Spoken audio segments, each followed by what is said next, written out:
Thank you for joining us on the next episode of Dad Bods and Rat Rods. Today, we're going to go into what we like to call, not Reddit, but these are user submitted.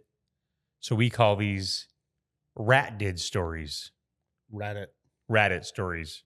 These are user submitted first car stories. So if you want to submit your car story, moving forward, we're going to tell a funny story at the beginning of each episode. And you can email those to either scott@mechanicsuperstore.com or support@mechanicsuperstore.com if you trust Ryan to read his emails. I will read it. I will. Or Ryan@mechanicsuperstore.com. Okay. Well, why don't you start? I think the good way to do is to go back and forth because I had a lot of good ones. I kind of had to slim them down a little bit. Me too. People were really, when we put that email out there, people are really, if you want to submit like a review and then in your review for what you've purchased from us, or you can essentially put like a picture of, if you have a picture of the car, the first car, your first car, and maybe the story behind it. Yeah. And just so they know, we basically split all the emails into two. So you have ones I haven't read and I have ones you haven't read. I know. That's what's going to be great about this. Should we jump right in? You want to go? Yeah, I'll go. So these don't have names. Also, let us know in the emails if you want to have your name read. So I'll start. This is a good first car story. Okay. This is submitted by a female. That's all she said. Fair. I'm like, okay. Back when I was 15, I convinced my aunt to give me her 1974 Volkswagen Dasher when she was ready to give it to the junkyard.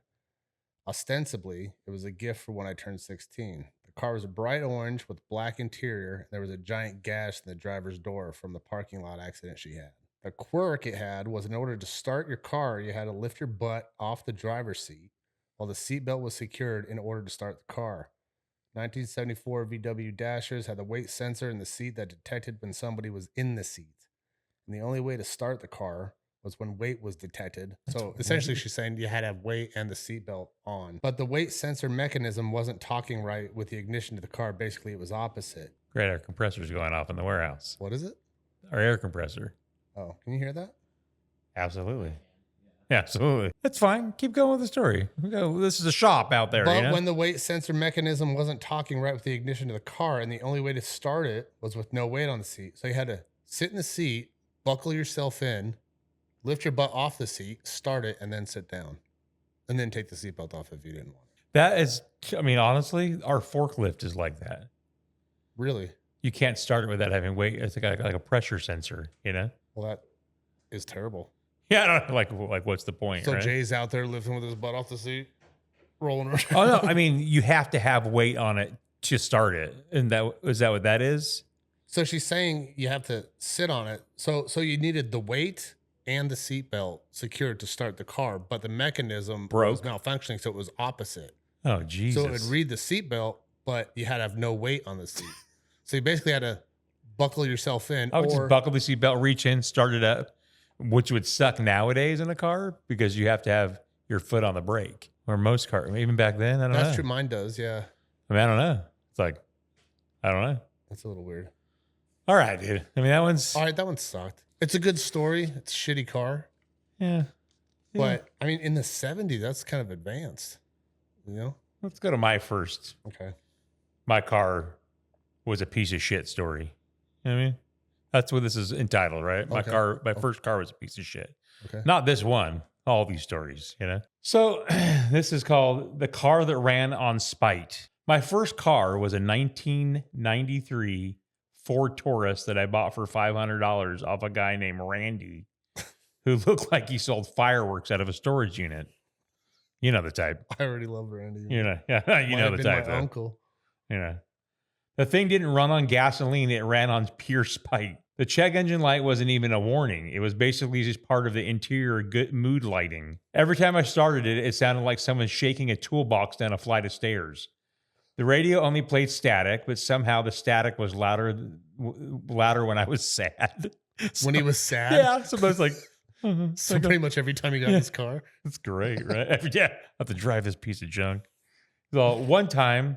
the car stalled in the Taco Bell drive-thru, and the employees just leaned out the window and went, yeah, that tracks. That sucks. The car didn't take me places. It survived places. That makes sense. Yeah, 93 Ford Taurus. I remember those in high My school. brother buddy had Brian like had one like that. Was that the one that was kind of rounded? Kinda? Yeah, and it had those super heavy doors. He had one that. Do you remember the CDs that had shock prevention? They were Discmans, right? I Oh, think is what they were yeah, called. the actual Discman. Yeah. Yeah, this Remember was when like you had to put the tape inside your deck yeah, that's what he had. So and you put the it in there, and tape then in, the the cord would come out, connect into your disc Discman. player. But when you were driving, it would shock. So they had these shock It preventions. never worked that good, dude.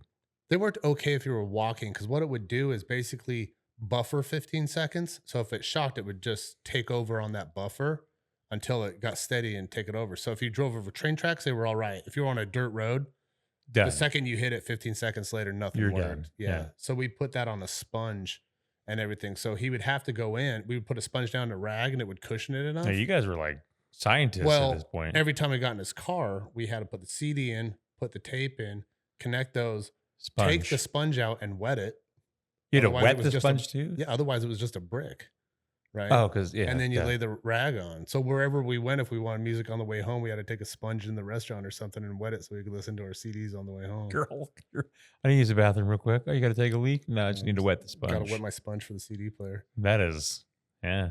Yeah. I forgot about that though. Yeah. Yeah. That's we had great. the top of the line shock prevention. He had 20 seconds on his. Top I was of the ghetto line. as shit. I only had 10 seconds on mine. Top of the line. This one was pretty funny, man. So my first car was a $400 beige 4-door sedan. Could have been a Taurus. He doesn't really say. That looked like it had already been to war and lost. The seller said, quote unquote, runs great, just needs a little love. Oh yeah. How many times have you heard that? I've heard it. Yeah. This was lie number 1. The radio didn't work unless you punched the dashboard exactly above the glove box. And even then, it only played AM radio. The passenger door would randomly open while driving. Ooh, that's rough. No warning, no sound. It would just open. In motion, parked, whatever. But he goes on to say, I kind of left this part out, that you would drive. It's almost like it kind of half latched. So he would push against it and it would either open or not. But then you'd be driving, take a right turn, the door would fly open. It's not good. So first time this happened, I'm driving my buddy home doing maybe 35 miles an hour. Took a turn. He says, hey man, this thing opens whenever it wants. Just calm as nothing. Doors open. He seatbelted in. So we learned the rule. You hold the door shut with your arm. Seatbelts were optional in the early 2000s, but we for sure wore them strictly because the car couldn't be trusted. Fast forward a week, we're feeling confident. Too confident. We stop at your local fast food taco joint. He forgets the rule. I make a right or a left turn. The door flies open. There he goes. He's strapped in, and his entire drink launches into the street with him strapped in, holding his arms out like he's yelling for Wilson that just floated away in the ocean. It's like a Wilson floating off Castaway. Is that what it is? The ball? Yeah. And his drink exploded on the asphalt like a grenade. Without missing a beat, he looked at me and mumbled calmly, man, that was my Baja Blast. It was Taco Bell. That was the good That's soft like drink too, man. proprietary to Taco Bell. Baja Blast. Sorry. We pull over. He's mad. I'm crying, laughing. The car is idling like it's about to explode. 2 minutes later, as we're still laughing, the engine stalls, the headlights turn off, and the car never turns back on again. We had to call his mom. This is 11 p.m. at night. Mommy. She shows up, looks at the car, looks at us, and says, I don't want you two in this thing ever again. The car was towed that same night. I owned it for 9 days. 9 days, bro. That dude paid like It 45 sounded like a lot happened in that 9 days, didn't it? Yeah. I was like, He you should make a discovered movie all the about that. quirks. Yeah. I mean, but you kind of got that in the first week when you'd buy a car. When something didn't work, what's the first thing you did? You went and hit everywhere to see if it would work. Yeah, whatever. So the dashboard thing makes sense. I'll tell you that, and there's going to be a lot of information about what I'm about to tell you. This is not a story. This is about me. Okay. So when you said about the door fly, so I used to delivery drive for a auto detail supply company, right? And there's like steps on the side of the truck. When you'd open the side door, the steps would come down so customers could come in and buy product, right? Just out of the truck? Yeah, they'd Like a come up. mobile little It was a store? mobile store, yeah. All right. So this is where some information come in. I've never, since high school, I don't wear underwear, dude. Like I know it's personal, but like this, I don't wear them. Okay, free ball every day, Commando over here. all the time. All right, Rambo. So, and this is pertinent to the story. You'll see why. So, like, I'm a big dude. Obviously, you guys can all see that. I'd ripped the crotch out of my shorts. Like I was getting up in the truck. It was a high truck. and ripped the crotch out. So like I'm on my way home because the crotch is ripped out. I can't go see customers, but I'm not thinking, you know? So when I'm driving down the road, the door on the side of the truck was malfunctioning, right? You're talking about door swinging open. This wouldn't swing open, but it would malfunction where you had to close the door, the steps would come up. When you open the door, the steps would come down. But there was like a trigger point that was faulting out. So like when I'm driving down the freeway, the steps would just come down out into the next lane of traffic. You could hit car, you know? So I'm driving, I see the steps come down. I'm like, oh shit, I'd have to pull over to fix it. This is where it gets really bad, dude. So I pull off the freeway. I'm on Reseda Boulevard out in LA.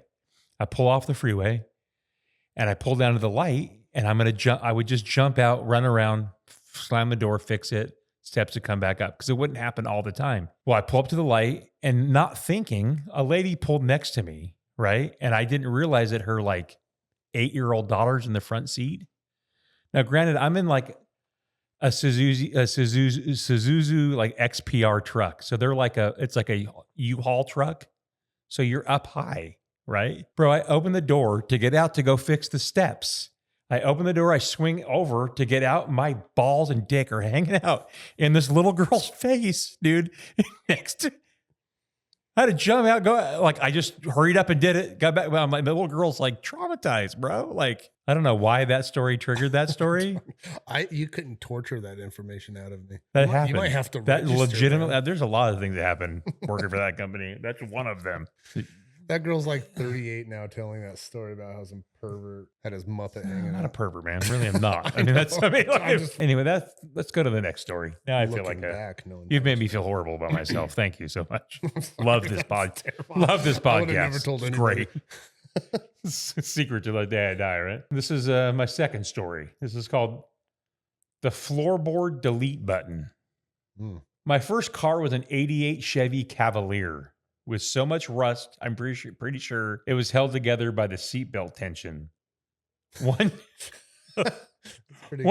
day I dropped my phone on the passenger side and it just fell through the fucking floorboard. I watched it bounce down the highway like, welp, that's gone forever.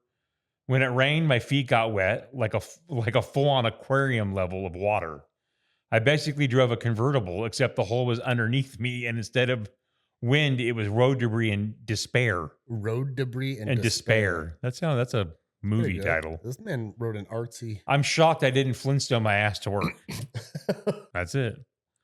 This guy's like a rusted out floorboards. I mean, well, in his defense, I think Cavaliers came standard with rust. I mean, that car probably didn't cost but like $600 to make from the factory. Those things were probably they were just one grade above the Geo Metros. I think I could move one. I think I myself, and I'm not a super strong man, powerful, but not super strong. Powerful. But I think I could flip one of those cars over by myself. I mean, the engine probably weighed what, 300 pounds maybe? They were like a 3-cylinder. They were a 3-cylinder or something like that, which is wild. I don't know. I mean, none of them were cool. Girls loved those cars. They thought they were so cute. Yeah. Never. Yeah, if you saw one in your school parking lot, it was a girl. It was those and the Honda Preludes. Remember those? They were kind of like the poor man's sports car. Yeah. All those are badass. My buddy had one. Like the power band on those cars are nuts. Dude. Yeah, they were cool, man. Well, that goes into my third one. This one's kind of a short one. It was a piece of shit. The end. I mean, no details. I mean, hands down so far, probably my favorite. There's nothing else to say about it. Yeah, I wrote him back. I'm like, a little more detail. I got a story for you. I'm gonna read this one. Okay. One of our customers sent in that. Yeah. Not our customers, but somebody that watched. Maybe he bought, but his first car was a piece of shit. And I wrote him back, asking if he has more details, and he just wrote back no. Yeah, it wouldn't be a customer, but it was one of our followers. Somebody wrote in that. Yeah, and I love them for it. But I can identify with that. Yeah, I mean, my first car was a piece of shit too. I mean, well, they all didn't even have reverse. We talked about that. Didn't have a piece of shit. It built character. Well, I mean, you can't appreciate the finer things without having POS. I've had lots of POSs though, lots of them. What's your worst one ever? Worst car? Or, yeah, I had like a '78 Caprice. Was pretty ghetto. Smelled like just. Yeah, I actually kind of like that car. The Caprice, isn't that those ones that were kind of like the Rabbit twin? Looked like an old cop car, kind of. No, that was Cabriolets. Oh yeah, that's a cabriolet. No, Caprice. Yeah, Chevy Caprice. It's like an old cop car. Volkswagen Rabbit convertibles. Yeah, no, those were chick cars too, though. Mhm. What about your worst ever car? Well, I had a 77 Nova that would always break, What's but a Nova? I would work on it with my dad. It was badass. It was a V8. Like nobody had a V8 when you were like 15, 16. But after I got out of the Marines, so I had this in 93, I think. And then I got out of the Marines in 2003. Was married. Jack was born in 2007, my son. And I was taking him around my hometown, kind In of the Nova? showing him. No. I sold that Way before. 95 or so. Yeah. 96. But yeah, so I was taking him around showing him the town and all the rival schools and everything. And sure enough, and I remember it because it had rust right over the front wheel You well. saw it? Yeah. And on the back, it had this dent that this lady had backed into me. I mean, it was a distinct dent because it looked like a dick, right? It came up the side of the Dick dent. well and then kind of balled out. I Nice guess. dick.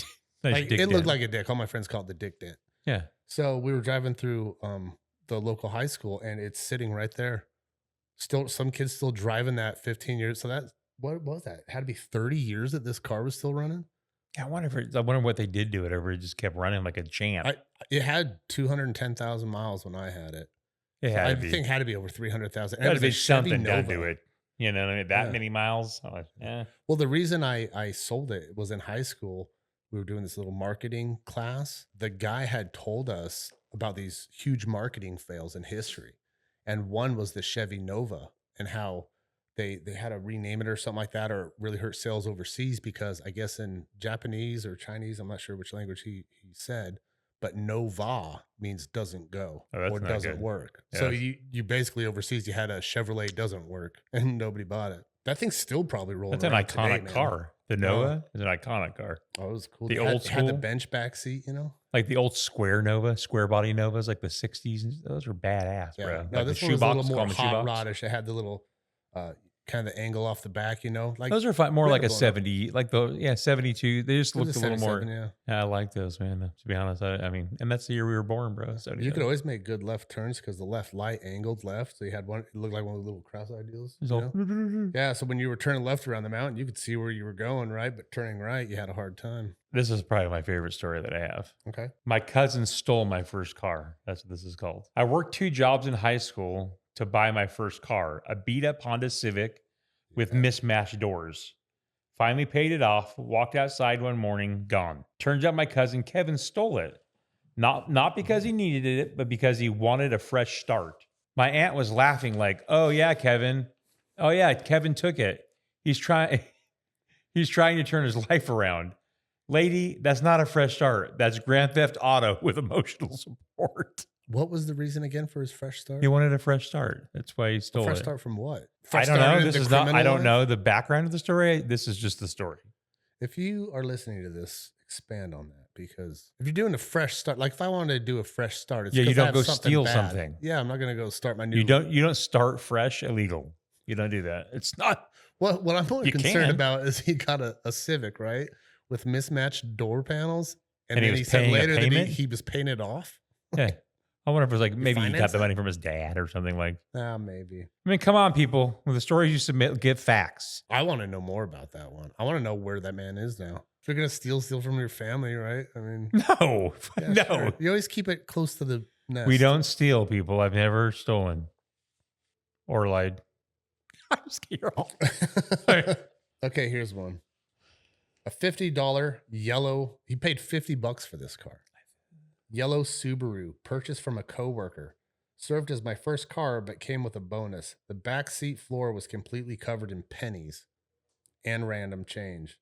After a thorough cleaning, I collected about $23 in coins, making the actual cost of the functioning car just $27, which lasted until college, at which point I could afford a more expensive car. You know what sucks too is I read that. I know we're supposed to split the emails. I read that one. Did you? That's a great one. I thought about like, the $27 car. Yeah, I like that one. That's awesome. $50 for a car, though, man. Well, I mean, I think because the story that our person sent in said that it was his mom worked with the person or something, right? Is that what it said? It's not in this one. I didn't read the whole thing. I just kind of clipped the front because it kind of started going off on. A tangent. Yeah. Yeah. You know, I got a funny story about the $50 car, though. When we were in Okinawa, you do a year tour over there, right? And if you're an E4, so a corporal or above, you can drive a car in Okinawa. But nobody wanted to do it because the Japanese would have this little arrow and it was green and yellow, if I remember. And that said that it was a student driver. And over there, the law is no matter what happens, if there's an accident and one of the cars has that sticker, you're at fault. The person without the sticker. So they could just not hit their brakes, rear end you. It's your fault. If you have the sticker. If you have the sticker, you're the student driver. So, if you're a student driver, it's always your fault. You can do no wrong. It's the other person's fault. Oh, it's never your because fault. Experienced drivers are supposed to look out for them. So they could rear end you. It's your fault. No. So apparently you're like little missiles driving around. So nobody wanted to do it because if you get in an accident with a local, it's always your fault too. And then you have to do Okinawan law punishment. Then you have to do the military punishment. So nobody wanted these cars, but everybody wanted to drive. That's how you kind of got around to see the places you couldn't ride off base. There was always these little vans, Skylines, and we'd take 50 or $100, So you couldn't take the car with you. So you get over there, pay one of your buddies $100 who was leaving. You get his car when he left, and you do the same when you leave. So we had this little, it reminds me of a Scooby-Doo bus kind of a deal, and it seated 8. So we tore out all the seats. So the back was just empty. We tore out all the fucking inside, so it was all metal and everything. And one day we were out drinking. We were out on the town drinking. Our driver wasn't drinking. He was our sergeant and everything. So there's 6 of us in here. And we're driving down the road. We were troublemakers over there. So Japan is really cartoony. And down one of the highways, they had this wooden post that was pretty cool, though. It was cool. Yeah. So it was about 8-10 feet high on this post. And up top was like a human looking troll, like a garden troll kind of a thing. So it looked like a little human wearing a Santa hat. And we went up there and we put a rope around it and we ripped it down. Like I said, we were jerks, whatever. But we took this and we put it in the back. So we're driving down the freeway and one of these little yellow sticker cars comes up and they went to switch and we were in the blind spot. So we swerved to get out of the way. Well, we call them JPs, the Japan police, right? And they told us all these guys are black belts in judo, so don't mess with them. They didn't carry guns, but you didn't want to mess with them. Oh, wow. So they pull us over and they smell alcohol coming from the car because everybody in the back was drunk. Oh, yeah. So they pull us out and I see this JP, the flashlight looking in the window, and he spoke kind of broken English. And he goes, "Tell your friend, come out of the car." I'm like, what the fuck's he talking about? I'm hammered and I'm looking around and there's all 6 of us. I'm like, there's nobody else in the car. And then he raises his voice. He's like, "Tell him to get out of the vehicle now." We're like, fuck. And then my sergeant elbows me. He goes, "Dude, it's the troll." I'm like, oh shit. So we thought we were just going to all get out of the car. He was going to give him a ticket or whatever. And, they get the other cop to go in. They all sit us down. They have ties, zip ties, right? And we're all zip tied back there, sitting on this curb. And they go back in, they pull out the troll, right? And then they lost their shit, right? So they bring out the little Japanese paddy wagon. They take us down to the station. They call our sergeant majors 1 a.m, right? So that's not going to go. Yeah, not good.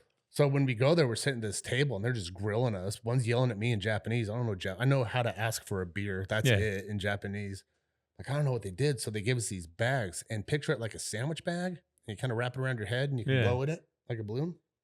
But it had this crystal that would come up, and depending on how much alcohol in your system, these little crystals would pop, and that's how they measured how drunk you were. Oh, wow. So I'm looking around the table and we're all blowing it. I'm holding it out like this going, and he's like slapping me in the head, like, "Get your mouth on there."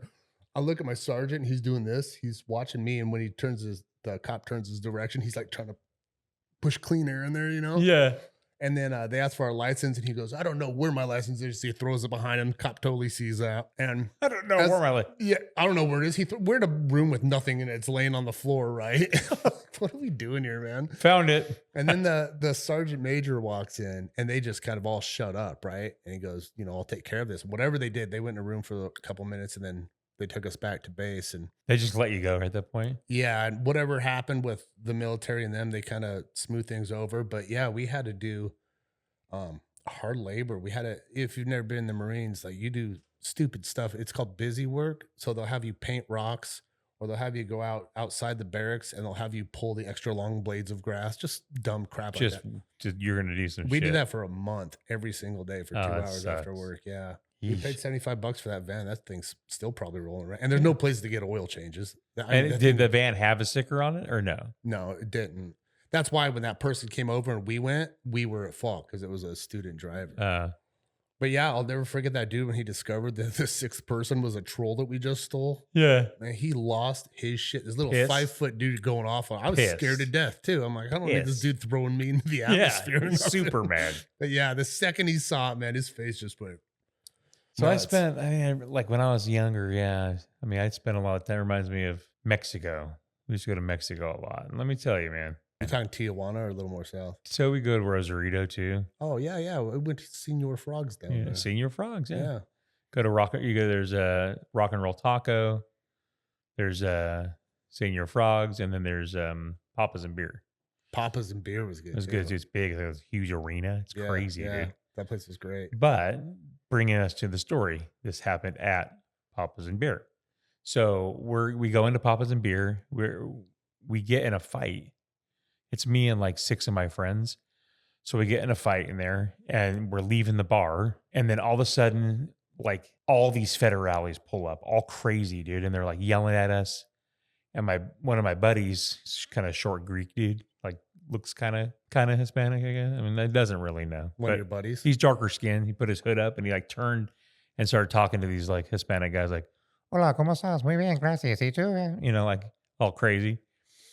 And so these guys roll up on us and they're like basically telling us that we beat up some dude in a wheelchair, which no, we did not. So they're doing the Mexican cop thing, making something, getting a bribe type deal. Well, and every time I go down, and I mean, this is not to say anything. Every time I go down there, that happens to me. I have to pay for something. Like they're going to get you, like, especially Tijuana, Rosarito. That's like real, which is fine. Like you expect it. We always go down there. We keep our money in our shoes. Like we tuck them in our shoes because then they can't because you got to have your spare in case, but not this time. So they threw us in the back of this was a station wagon, cop station wagon. And they're driving us through like Rosarito, bro, like up in the hills and shit for like 3 hours. Like not just, but like driving around, and I'm drunk as hell. And I'm thinking we're dead. Cause you hear the horror stories. Like they take you out and they're just going to shoot you in the back of the head and leave you in the middle of a ditch. Right. Right. They didn't. I mean, they took us to, it's stories, right? But they took us to the jail. And so we get to the jail, like not even joking you, wrought iron bars, dude. Like not even kidding. And there were so many people in the cells. We were outside of the cells. And I'm like, dude, I have to piss. I have to pee. They just tell me to piss in the corner. We're peeing in the corner. It's just filthy, bro. I look in one cell. There's literally a dude laying on like a bench. And he's convulsing, dude. And he's like foaming at his mouth. And I'm like, this guy is dying. And they're like, meh, I don't care. This dude's like, I don't know what happened to him. All I know is it's like late. So it's like we're in there for a couple hours. My buddy that turned and he got away basically was like looking for us. And so everyone was pointing to where the jail was. And he ran into some dude that was like some talent scout for Penthouse or something like that. The dude, like he became friends with the guy, and the guy gave him like, go get your friends, gave him $500 to come get us out of jail. He comes to the jail and then like we're all reaching in our shoes, giving him money, 6 of us to get out. We just didn't have enough money. But I was worried because when you go to jail there, it's hard to get out once you get into jail. But we came up with like, I think a total of like just under $1,000 for 6 people. But he convinced them to let us out. And then we got the hell out of there, bro. I'm with you on that. I watched that Locked Up Abroad show about people smuggling gold or drugs, and they'll get a few in, make 10, 12 grand, and that greed comes over. And like I think the worst one I saw was Venezuelan jail.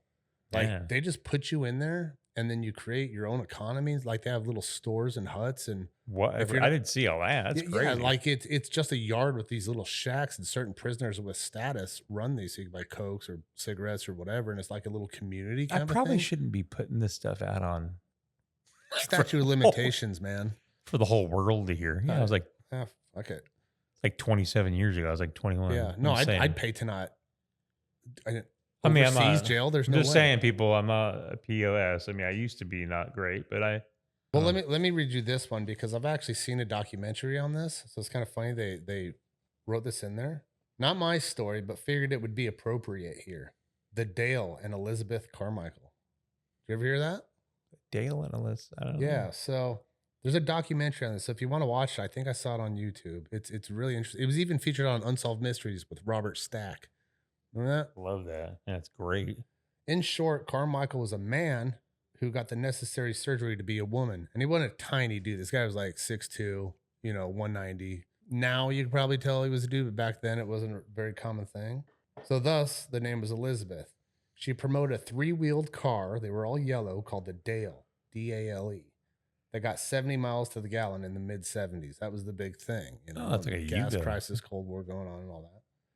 She got millions in funding, was a shrewd businesswoman, and she was known for being a shrewd businesswoman. Even had one featured on The Price is Right. However, nobody won the car, which is probably a good thing. Well, I'll tell you why it was a good thing. Yeah, we're about Over time and nothing to show to investors of the progress of this. Like she had factories going, all these engineers and everything. Yeah, I've never heard of this car. Yeah, watch this documentary. It's crazy. But over time and nothing to show, investors and reporters kind of started digging a little bit on this futuristic car. And back then, investigative reporting was the big thing. Yeah. The airplane Geraldo hangars, Rivera. she said, were being used to manufacture were totally empty. No machines, no engineers, nothing other than dust. The one on The Price is Right, after the show, when they inspected it, they looked closely. The doors were hung on by home door hinges, wood screws, and 2x4s holding it all together. This is on the Dale? On the Dale. Odd thing was that a lot of her fraudulent funds were from pre-orders of the car, which equaled millions. People just gave her money, asking for zero in return, and just trusted her. She ended up fleeing, and decades later was found living, where else? Dale, Texas. Fuck her and fuck that piece of shit car. So a little Did this person have one of those cars? What's that? This person had one, or just telling the story? No, nobody had one. They just didn't work. It was a huge fraud thing. That's crazy. But so what happened was this Elizabeth Carmichael, right? She was like the new Ford. She Like this frauded. company was huge. They had huge offices, like hundreds of people working in there, but there was no manufacturing. And she would go to these investors. It was basically, I want to say it was a Ponzi scheme, but eventually it was going to fail, right? Tens of millions of dollars she raised in the 70s for this car. Featured on The Price is Right, but there was nothing going on. They eventually made one that would run, and it by Just no for means would get looks 70. It was wise. like a go-kart. It would go like 100 feet and brake, right? And Yeah. all the wiring, there was no, it was just a huge piece of crap. But it was this little 3-wheeled car that would hold barely 2 average-sized people. And it became a worldwide thing. It was kind of like DeLorean, this new DeLorean. crazy car. But DeLoreans are still around. You can still find them. I think you can buy them for 30 grand now, pretty I'll get decent one. one. But this one, it just never worked. And do all these trade shows, and it's unreal that it went on for so long and nobody even tried to start Like one how of long? these. Does it say how long it went on for? I think in the documentary, the whole thing was the period of about 1.5 years. I might be wrong on that. If you know something, leave a comment. But it's a really interesting thing. And then this genius, of all places to move, what's blowing my mind is how it was so obvious. Nobody tried to start the car. Nobody opened it to look inside. In 1.5 years of all these trade shows and everything she was doing. No, there's no way. It's true, man. Well, I get it's true. I'm just saying, and then she moves to Dale, Texas. Like if I was in the FBI, I would kind of go, there's a place called Dale, and she was so in it, maybe I should look there. And sure enough, but it's there she was. that's like so obvious. You'd think never. Yeah, she got arrested for that, and I don't really know what happened to her past that. So we're actually coming out with a car called Chip. A what? Chip, the car that we're coming out with. Chip? Yeah, Chip and Dale. Yeah, we're Just kidding, dude. it's for the Sorry, dudes. apologize. Yeah, that was a bad joke. So was we're terrible. coming out with a car called Yeah, Chip. if you've never seen that is a wild Yeah, documentary. I'm gonna have to watch that. That's dumbfounding. It's nuts, right? That is like Nobody a Ponzi opening a scheme, door though. on That this. is like a Ponzi scheme, isn't it? Kind of like that. Well, I mean, she wasn't paying investors back. She was taking the money and making fake reports on where it was going. So just taking the money for herself. Yeah, and then I would assume she would take Because a Ponzi, you take money, you pay money, and then you get money. you give me and then you $100, right? I'll borrow 200 from Clyde. I'll give you $100 back. I'll What borrow movie's about 300 that? from Jay. Is it the Wolf of Wall? No, Wolf of Wall Street. It is ran Wolf of a Wall Ponzi Street. scheme. That douchebag. That's a crazy movie, dude. What's what people look up to that guy? Like, oh, he's the greatest ever, and he's around doing all these speaking things. I'm like, the reason that there's these 80, 90-year-old people working at Walmart is because that of piece him. of shit took their retirement. Did yeah? Yeah, fuck him. Is that guy still Jordan like? Is he? Belfort, fuck you, man. Yeah, Yeah, he's such a fuck off, piece of Jordan shit. Belfort. Is that guy still like? Is he in jail or is he out? He went to jail. He basically went to a what do you call it? Club Med jail. Like a federal? Yeah. And I want to say he owes something like $50 or $60 in restitution. So he got that movie $50 or $60 or $50 million. Oh, million. million. So He did that movie. I'm not sure what he did, but I read somewhere again. I don't know. Oh, he if this did is that to accurate. raise money to pay Yeah, it but off? he made, let's just say he made $1 million off it or whatever he made. He only gave like 20,000 of it towards the restitution, and now he charges $30,000 to give investing advice. Which why you would go to that, I have no idea. And He doesn't know how to invest, bro. yeah, he knows how to cheat people. But he'll do these and he'll charge $30,000. And I think again, a couple of years ago, I read he's only paid back a couple $100,000 of it, And he's he still lives living in a a fat mansion now. yeah, Still, well, dude, I don't even want to hear it. yeah, Fuck that just guy. a garbage dude. Like, how do you live with yourself, man? Taking advantage of people like that. I There's just some don't people get who it. just don't care, man. I mean, I don't know. but she didn't do that. It wasn't a Ponzi scheme. What she was I get doing, it. I'm just now I'm mad at Jordan. You know? Yeah, that was a little sidetrack, but All right, let's get to the next story. yeah, let's do the next one. It caught fire twice. Okay. My, I'm already. You could have stopped. my there. first car was a $600 Pontiac Sunfire, I used to think those were cool just from the name. which should have been my first clue. It was, oh, there we go. Yeah. Should be my first clue, basically a portable crime scene. On my way home after buying it, starts smoking, pull over, engine catches fire. Fire department shows up. The firefighter goes, "You gonna junk it?" And my dumbass says, "Nah, I think it'll be fine." 2 hours later, I started again and it caught fire again. This wasn't a vehicle. This was an arson attempt with cup holders. Wait, it caught fire how far Twice apart? within 3 hours. Does he say what the source was? No oil in it? These people need to, okay. I know we're trying to keep this stuff short and sweet, but they need to give us some more background. Like, what's going on I here? want to know what caught it fire. Yeah, man. why did it catch fire? I have so many questions to these stories. Like, what? Like, what's love going it, on dude. here? You know what I mean? Yeah. Caught twice? Like, is it like spitting fuel out of the? Well, they're not carburetors, probably fuel injected, I would think. I don't. but, So, did he say what happened the first? Like, it caught fire, he got out and extinguished it, or what happened? like, if my car catches fire, I'm not going to just go drive it again. Well, if you turn the radio up, the noise goes away. Sure, So maybe turn the AC up, the fire goes out. maybe. I don't know. Probably not. I mean, Well, definitely drive it not. faster. You're all fanning the flame. You're all Yeah, the faster you go, the more the air is going to It's put like out the fire. more fanning the flame. You're feeding it. You know, I don't know. I mean, I don't think I've ever had a car catch fire. I mean, I've had my radiator run dry, but catch fire. So I used to work for a high-end car company. We'll keep the name kind of mum, but very high-end, like the kind of cars you buy for your business tax break, right? all right. So We, you oh, can I take your know. guess, I know yeah. what you're talking about. Yeah. So this guy buys one, and the model is the car cost $220,000, right? And it was an SUV, very powerful. It was the sport version, and this was maybe mid-December in Utah, so it's freezing cold. And I'm talking like 17 degrees, 10 degrees, somewhere around there. So he comes in, he's like this little frat boy. He's a dentist, and this guy was already arrested for fraud for his dental stuff, right? And I'm looking at his record and his money. And he's got this girl with him. It turned out later, I found out this was their first date. So he's trying to puff his feathers by buying this $250,000 car or whatever.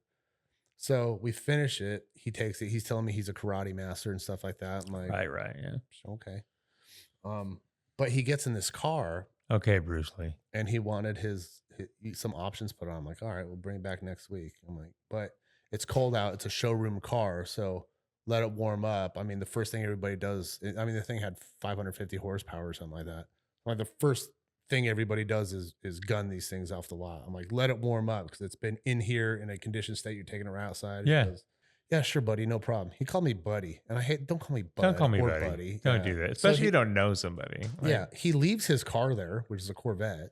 rough Takes life. the girl in this new one. As he's going out, we have this drop off. Like it's an entry point into the parking lot, Yeah. but the road's a little canted, so it's a kind of a big dip. He drives this car to the point where you can hear it scrape, and he gets on the road and floors this thing. You just hear it, just, and then you just hear this pop. And fucking pulls over the thing. Smoke comes out. I'm like, you got to be kidding me. And he walks. I'm just walking him with his little arms out, and his karate attitude and everything. Oh God. And then he comes in and he goes, you sold me a piece of shit. I'm like, you went out and gunned that. I watched you do the whole thing. He goes, that's not my fault. Like, that should run. I'm like, dude, I just told you not to do that. And that's what you did, right? And I guess what the pop was, I didn't talk to the service guys or anything. He's already bought it, so you're already in it. Yeah. I mean, something happened where, it blew off manifold or something. I don't know what happened, or it created a crack or something. But That car needed about $15,000 in repairs, and he got charged for it. So he goes on and makes it his mission to give us these bad reviews. And you could tell he was using different computers and names, because the next day we had about 30 bad 1-star reviews, all different names. Like, That's when you go on his dental site, dude, and start leaving bad reviews about his He dental didn't have work. it anymore. So what happened? He sold his dentistry. Well, I guess what he was doing was prescribing himself painkillers or something. And then this one girl, again, we dug into this pretty deep because we were talking about lawsuit. He wanted to sue us. And Yeah, everything. of course. Yeah. So we were digging into this stuff. And again, I'm hearing it from other people or whatever. Looked up some articles and found, pretty good evidence that it's true. But this girl, I guess, was getting a filling done or something. She smelled weed. So I guess this guy would go out, and he's the dentist. What an idiot. And he would smoke weed and come in and do people's teeth. And this girl no. smelled. So they did this investigation, found out he prescribed himself a bunch of these drugs for whatever reason. And then the next month, his dental practice burnt down. He claimed an insurance. The insurance paid him out. Yeah. And now he works for a different practice, got millions in a settlement and everything, came and bought a car on a first date and then blew that thing to pieces. And probably never seen that girl again. She probably thought he was a lame ass. She's probably like, dude, that guy just told you not to gun it. She was sitting there the whole time just kind of uneasy, huh? This is a weird, like an uneasy feeling or something. I'm going to tell you right now, and I hate to say it, dude, but a guy like that, dude, that's like trying to show off all crazy, man, no humility whatsoever, has a really small penis. I hate to say it. Guy, but he's making up for something. I thought it was the whole thing was kind of funny because just the audacity of every experience with that guy was insane. How did you get stuck with him? That sucks. Oh, I did the marketing. I wasn't the sales guy. Like I would help with them. Oh, so you weren't that? Yeah, so I would do like the marketing and the ads and stuff like that. And when they would come in, I would get assigned them, and then I would distribute them to a salesperson. Yeah, okay. Yeah. So, but then I was the first person he met. So, anytime you go to a dealership, the way it's supposed to go is you buy a car. Once you buy the car, they introduce you to the service department, and then hands are clean, right? Yeah, washed of it. Yeah. But everybody always comes in and looks for the first guy they encounter. And so every time he came in, he's looking for me. I'm like, oh, of course, man. Who wants to steal? I didn't even get commission. I know the commission on his car was $7,000. I didn't get any of that. I'm like, go talk to your salesman, man. Leave me alone. Last story number 5. Dude, power windows, no tool windows. My first car's driver's side window didn't roll down. Motor was dead. So instead of fixing it like a normal person, I kept a screwdriver wedged in the door panel. Anytime I hit a drive-through, I'd have to pry the window down manually like some kind of caveman. One time the cashier goes, "Is that safe?" And I said, "No, but it's efficient." So the screwdriver, he'd have to wind the motor down? He would pry it down. Oh, like... I get that's dangerous as shit. You'd shatter. Is that what it says? I kept a screwdriver wedged in the door panel. Anytime I hit the drive-through, I had to pry the window down manually like some kind of caveman. Take that. Like pry it out so the friction would come down. Maybe that's what it is. Maybe that's what. But even if you did that, that's scraping that the whole way. I don't know how that window didn't break, man. I think this guy's a liar. Any submissions that we get in? Let's get a little bit more back history behind what's going on. Details, man. I want to learn how that window. And these ones were there's some good stories for sure. But have you ever tried to break a window? It's not easy, bro. They're not as easy as you think, man. Well, just watch Cops. All right. Anyway, guys, we really appreciate you joining us. But anyway, right now on the screen, you should see those emails. Again, it's Scott at Mechanic Superstore or Ryan at Mechanic Superstore. Support Mechanic Superstore. But yeah, send us some stories. If you can, if you have pictures of the car, we'd love to see that too, man. I mean, it would be great. And hopefully we'll highlight, if you want to put your name, we'll even mention you on the podcast, whatever you guys want. Like and subscribe. That's what we're supposed to say, right? Like and subscribe. Yeah, we'll even invite you on the show if it's an exceptional piece of shit. Yeah, and if you still have it, even better. Thanks for joining us on Dad Bods and Rat Rods, and we'll see you in the garage. Vroom, vroom.